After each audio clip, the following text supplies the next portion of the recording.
Dumako naman tayo sa bahagi ng Bayambang.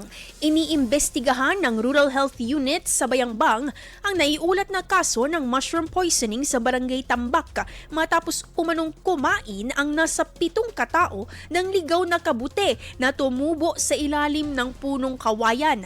Base sa ulat, isinugod sa ospital ang 7 residente matapos umanong makaranas ng pananakit ng tiyan, pagsusuka at diarrhea. Dahil dito, pinag-iingat ngayon ng otoridad ang publiko sa pagkain ng ligaw na kabute, lalo kung hindi pamilyar o kilala kung anong uri ito.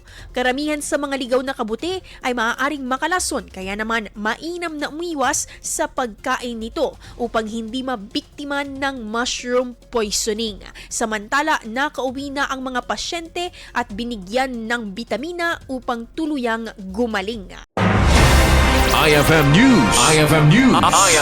IFM News.